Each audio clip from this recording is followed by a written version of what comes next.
So the other concept about regenerative farming is, number one, the soil is alive.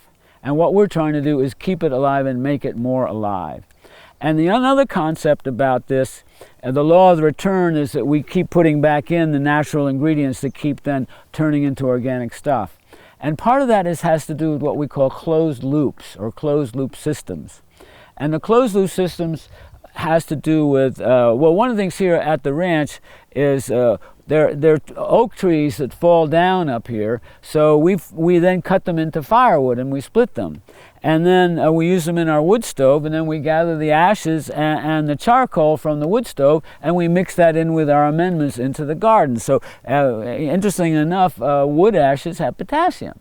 So we don't need to buy potassium out there. We're actually making potassium here. Then we also have a worm bin, and we have a compost pile. And those worm bin and the compost pile, they help us make our compost teas, right? And so those are coming likewise. Well, we had to, have some, they call them what, red worms or something like that. They are, wait for your compost pile, and you buy them. They send you by mail. We use those worms to make our compost teas, and so on. And that's the thing that, as a Ganjier, do you need to know about compost teas? Well, actually, you don't need to know about them, but you need to know that a really conscientious farmer who's trying to be super organic is using compost teas. And there are a couple ways to use them. One is you can do a soil drench, where you mix the ingredients and you brew it overnight in a big tank with like a fish tank bubbler that's putting oxygen into it. Now, there are many ways to do it, but basically what you're doing is you're oxygenating this giant tea, which has compost in it. It might have some alfalfa meal, it can have some worm castings and so on. And by oxygenating it, you're increasing the quantity of microbial life. And then you get out a microscope and you look at it and you say, wow, look at all those flagellants all moving around. And you say, oh, that's the good bacteria, and those are the good nematodes and the fungi and so on. And then you put that liquid tea that's been brewing for 24 to 36 hours with this bubbling and aerobic tea, you put it onto your soil, and all of a sudden all those things are now exactly what the soil needs, all its microbial life, and they start to chomp on all those things, and the leaves and the wood chips and the ashes, and they're just all of a sudden eating it all up and pooping it out and dying and shedding outer layers and all these things. And everything kind of eats everything else in this kind of chain of the soil food web that starts with the smallest things are bacteria, right?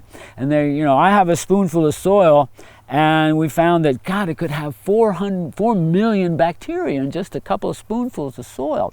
And then it's got nematodes and fungi, thousands of kinds of these things. And all these are living organisms, microscopic though they are. And they're eating and doing all these things. Now, with a plant, when you feed the plant, and this is really detailed, but I have to tell you this. This is another thing that blew my mind about living soil, is the plant itself, whatever it is, in cannabis especially, in its root zone, they call it the rhizosphere, the sphere of the roots. And the roots, I always thought the roots are pulling stuff up into the plant. Well, they certainly do that. But the other thing roots do is they're putting stuff out. They call that exudation. They're exuding. And what are they exuding? Carbohydrates in the form of sugar.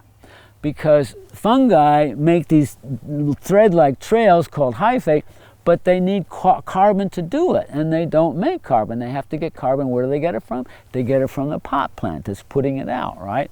And then they also put out the form of carbon and sugar, and then the bacteria come to eat the sugars. And then the fungi eat the bacteria, and the nematodes come, and they're all just chomping down and eating everything, and it's all a web of things. Now, when you put in too much chemistry, you start to kill that web.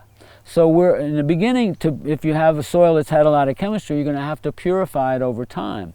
We're lucky up here that we've had soil that no one's ever grown in before. So we then keep adding those ingredients that are natural ingredients. They're based on the farm here, and they're kind of beyond organic, right? It doesn't have that label on it. It's just, why is it organic? Because it came from over here. It's right here. And that's the thing that actually, since the I wouldn't say invention of agriculture, but the realization of how to grow things, 8,000 BC, 10,000 years ago, that's the way farmers always did it. And only in the last 150 years have we been using this chemical agriculture. And so the soil is now in danger of dying as a result of too much chemistry. In the agriculture world, we're moving away from this chemical agriculture in order to make sure the soil stays to be alive. And that's actually, we have kind of a messianic feeling about that in the cannabis community of cultivators, that we're going to save the planet with regenerative agriculture.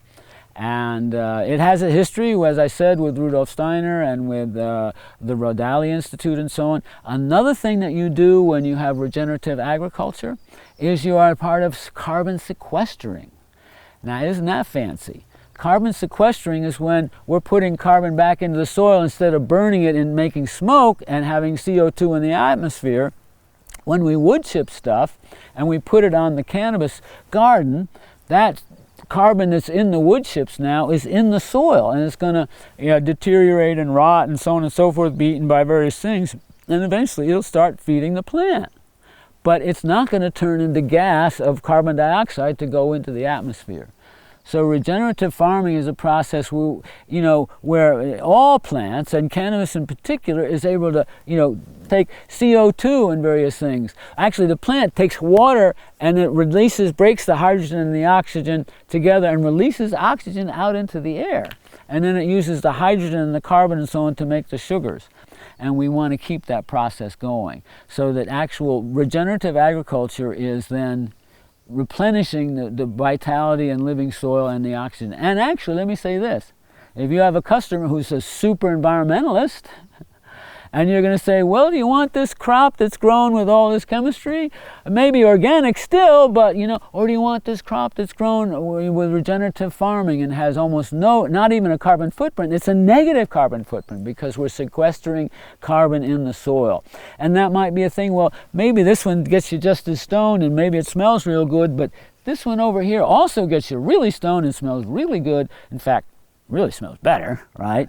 But it's grown with or not only just organic methods, but with regenerative farming methods. Now you're helping the planet, and you're also helping your lungs, because now you're sure that there's no negative things, no chemical things. And we'll get to pest management at a little point later.